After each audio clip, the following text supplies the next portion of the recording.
देवी दुर्गा भगवती तिमीमा प्रणाम आधार शक्ति सबकी गनि गर्छु ध्यान शक्ति प्रदायिनी तिमी गुणकी औखानी पुकार गर्छु तिमीमा म केही नजानी गर्छु कल्याण जगका सब सन्ततिको गर्छु पुकार तिमीमा हृदय भरिको माग्दैछन् शक्ति सबले चरण परेर देऊ शरण जननी तिमी कृपा गरेर।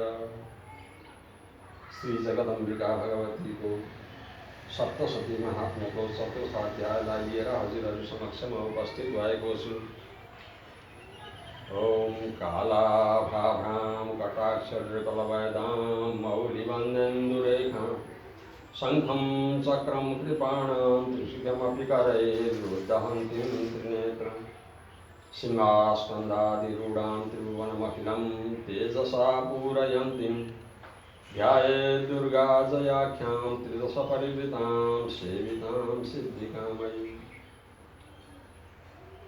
जगदम्बिका भगवतीलाई बारम्बार नमस्कार गर्दै मेधा ऋषि भन्दछन्, अत्यन्त पराक्रमी त्यो दुरात्मामय सासुर र त्यसका समस्त सेना देवीद्वारा मारिएपछि हर्षले उठेका रोमाञ्चले सुन्दर शरीर भएका इन्द्रादि देवताहरूले शिरसहित काँध निउजाएर अर्थात् भक्तिपूर्वक झुकेर देवी दुर्गाको उत्तम वचनहरू स्तुति गर्न लागे। देवताहरू भन्दछन्, सम्पूर्ण देवताका तेजको समूह नै जसको स्वरूप छ तथा जुन देवीले आफ्नो शक्तिद्वारा सारा यो जगत व्याप्त पारिराखेकी छन्। समस्त देवता र महर्षिहरूकी पूज्यती जगन्मातालाई हामी भक्तिपूर्वक नमस्कार गर्दछौँ। ती हाम्रो कल्याण गरून्। जसको अनुपम प्रभाव र बलको वर्णन गर्न भगवान विष्णु, ब्रह्मा र शिवजी पनि बोल्दा थाक्दछन्। ती भगवती चण्डिका सम्पूर्ण जगतको पालन गर्न र अशुभ भयको नाश गर्ने बुद्धिहरूद्वारा गर्ने गर्दछन् र यश्रीं स्वयं सुकृतिनां भवने स्वलक्ष्मी पापात्मनां कृतधियां हृदये सुबुद्धि श्रद्धा सतां कुलजन प्रभवस्य लज्जा तं नतास्म परिपालय देवी विष्णु।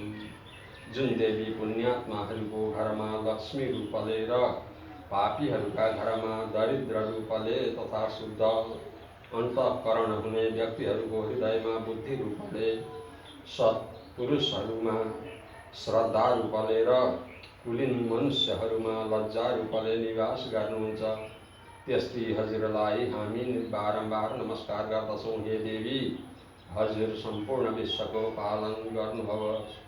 हे दुर्गे, हजुरको यो अचित्य रूप र असुरहरूको क्षय गर्ने ठुलो पराक्रम तथा देवता र सारा दैत्यगणहरूलाई साथमा भएको युद्धमा तपाईँले प्रकट गरिएका अद्भुत चरित्रहरूकन हामी कसरी वर्णन गर्न सक्दछौँ, अर्थात् यी सबै कुराहरू हामी वर्णन गर्न सक्दैनौँ।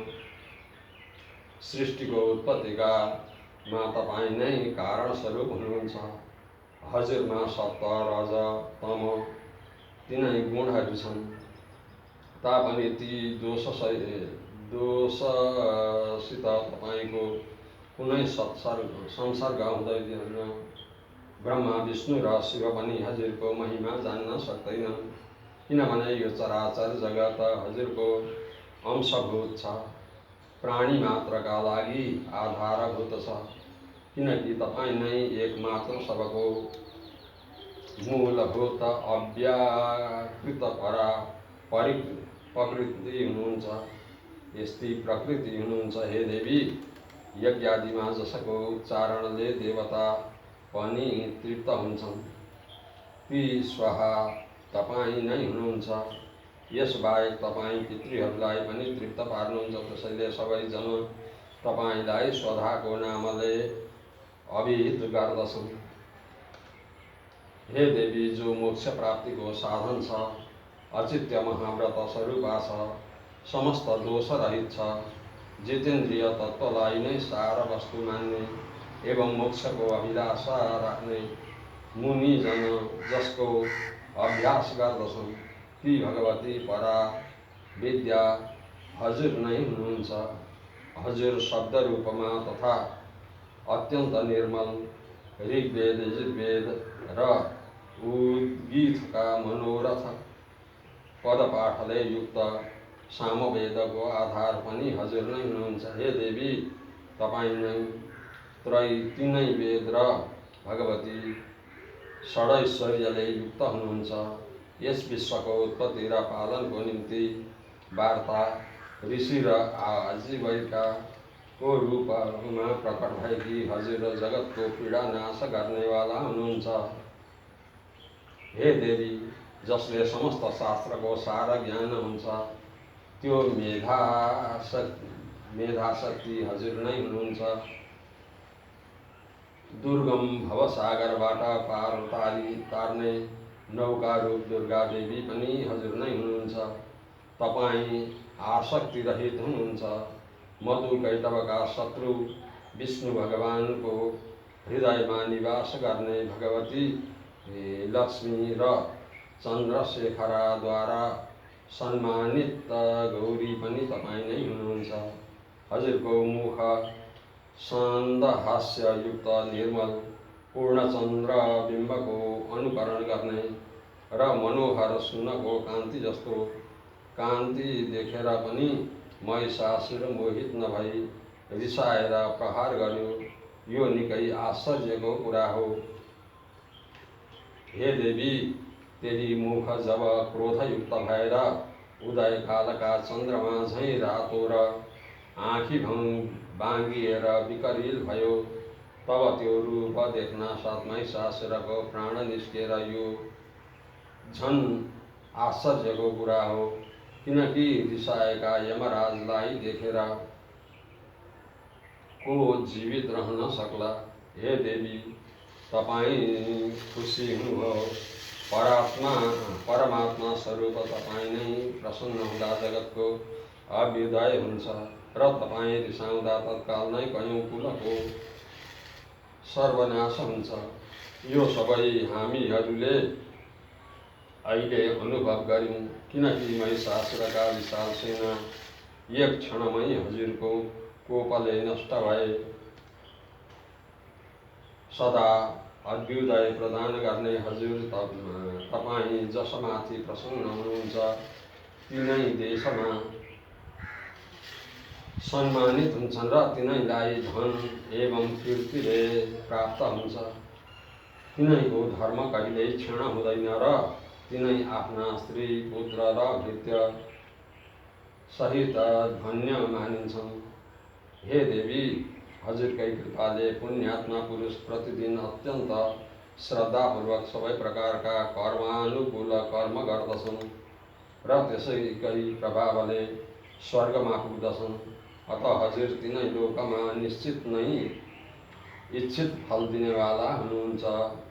हे दुर्गे, हजुरको स्मरण गर्न साथ सबै प्राणीको भय हजुरले हरिदिनुहुन्छ र स्वयं पुरुषद्वारा चिन्तन गरिएपछि तिनलाई कल्याणमयी बुद्धि दिनुहुन्छ। दुःख दरिद्रता र भय हरण गर्नेवाली हे देवी, हजुरबाहेक अरू को छ जसको चित्त सबैले उपकार गर्नका लागि सदा सर्वदा रहन्छ। हे देवी, यी राक्षस मारिनाले संसारलाई सुख मिलोस् र यी राक्षस चिरकालसम्म नरकमा बस्नुपर्ने पाप भलै गरून्। यसै बखत सङ्ग्राममा मरेर स्वर्ग जाउन् भन्ने ध्यायले निश्चय नै हजुरले यही विचार गरेर शत्रुको वध गर्नुभयो। हजुर शत्रुमाथि शस्त्र प्रहार किन गर्नुहुन्छ? सबै असुरलाई दृष्टिपात मात्रले नै भस्म किन पारिदिनुहुन्न? यसमा एउटा रहस्य छ। ती शत्रु पनि मेरा शस्त्रले पवित्र भएर उत्तम लोकमा जाउन् भनेर हो। यसरी शत्रुप्रति पनि हजुरको विचार उत्तम रहन्छ। हे देवी, हजुरको शूलको र खड्गको उग्र तेजले असुरहरूको आँखा नफुटेको पनि कारण के छ भने हजुरको निधारमा यिनीहरू हेरिरहेका छन्, जसमा अमृत किरण युक्त चन्द्रमा विराजमान भएर रहन्छन्। हे देवी, हजुरको शीलले अनुचित व्यवहारलाई नष्ट पार्दछ। फेरि यो रूप यस्तो छ कि जो कहिल्यै चिन्तनमा पनि आउन सक्दैन र जसको कसैसित तुलना पनि हुन सक्दैन। फेरि हजुरको बल र पराक्रम ती दैत्यलाई पनि नाश गर्दछ र जसले अहिले देवगणको पराक्रमलाई पनि नष्ट पारिसकेका थिए। यसरी हजुरले शत्रुमाथि पनि आफ्नो दया नै प्रकट गर्नुभयो।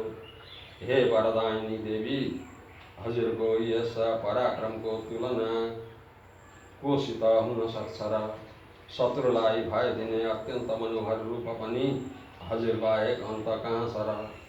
हृदयमा कृपा र युद्धमा निष्ठुरता यी दुवै कुरा तीनै लोकमा हजुरमै मात्रै देखिन्छ। माता, हजुरले शत्रु संहार गरेर त्रैलोक्यको नै रक्षा गर्नुभयो। ती शत्रुलाई पनि सङ्ग्राममा मारेर स्वर्ग पठाउनुभयो। ती उन्मत्त दैत्यबाट प्राप्त हुने हाम्रो भय पनि निवारण गरिदिनुभयो। यस्ती हजुरलाई बारम्बार नमस्कार छ। हे देवी, हजुर शूलले हाम्रो रक्षा गर्नुहोस्। हे अम्बिके, खड्गले, घण्टाको ध्वनि र धनुषको टङ्कारले पनि हामी माथिको रक्षा गर्नुहोस्। हे चण्डिके, पूर्व पश्चिम र दक्षिण दिशामा हाम्रो रक्षा गर्नुहोस्। हे ईश्वरी, आफ्नो त्रिशूल घुमाएर हजुर उत्तर दिशामा पनि हाम्रो रक्षा गर्नुहोस्। तीनै लोकमा हजुरका राम्रा र भयङ्कर रूप डुलिरहन्छन्। तीद्वारा पनि हजुर र हाम्रो भूलोकको रक्षा गर्नुहोस्। हे अम्बिके, हजुरका करपल्लवहरूमा शोभा पाउने खड्ग, शूल र गदा आदि जुन अस्त्र आदि छन्, ती सबैद्वारा हजुर सबैतिरबाट हामीहरूको रक्षा गर्नुहोस्। तब ऋषि भन्दछन्, यसरी जब देवताहरूले दुर्गा देवीको स्तुति गर्दै नन्दन वनको दिव्य पुष्प र गन्ध चन्दन आदिद्वारा जगतकी धात्री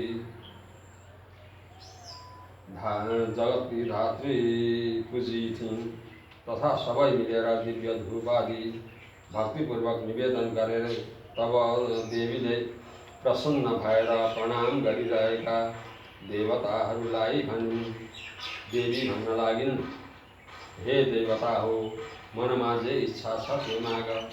देवताहरूले भने, भगवती देवीले हाम्रो सबै इच्छा पूर्ण गरिदिनुभयो। अब केही शेष छैन, किनकि हाम्रो यो प्रबल शत्रु महिषासुर मारियो।